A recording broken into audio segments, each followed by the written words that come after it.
Mana Changchangpao degan urug'tiqal mana 5 yosh turanglar yerlik birinchi qo'l tug'an 2023 11-oynikka butun zavod siri sayo motor 4 chaq tortadigan avtomat xota Changchangpaodan birini ilib keldim. Qo'llash yuzasidan jurang jalliq besib 6 raqamni ko'plab yo'llab qo'ygan bo'lsanglar, mana ikkinchi qo'l pika mashina ehtiyoji bor urug'tiqallar bizni go'nji qo'ysangiz bo'ldi. Mashinamizni ishik barmoqdaymiz. Ko'p iqtidorli rol bu Perxondan Dimsu Shunxandaymiz iqtidor to'shaqqa tanksamannikida xutva Tecade gandayımız, Kızılçırağ'da 3'de gandayımız, iPad ekran, koltuğumuz, mangağım sapsi 60 neçmanı mangağına. Maşının kurum urunduk çıkıdı.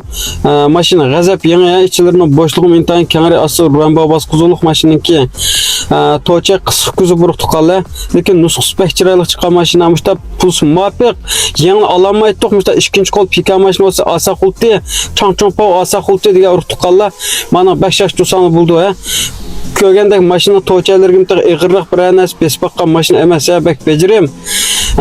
Maşın naq asanlımı 3 yıldan 5 yılgacha banka qaz qısanlımı üzanla aydavatqan pika maşın olsa almashtirib pasang bulduruq tuqqanlar. Maşının urutsu qulgan, kesip ulgan, o tükögen sutkaga avalıp qap qalsa maşını kapalat bilan birimiz uruq tuqqanlar. Maşın 3 xil tekshirish qilamizlar, 5 xil tekshirish qilamizlar. Har qanday qısanlı buldu. Maşını bek pakiz, bek ishonchli maşin. Maşını o'rni Aqsu'niki Dashin ikinci kol maşın hazırda uruq tuqqanlar.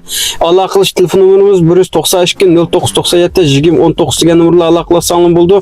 Maşinada motorum echilib baqqan mashina emas, zavoddan kelgan holatda mashina o'lchim golyo chiqdi uruq tuqqanlar, yavsi ko'tirgan nusxasi. Mushta mashina ehtiyoji bor uruq tuqqanlar davomli bizning go'nji qo'ygan bo'lsanglar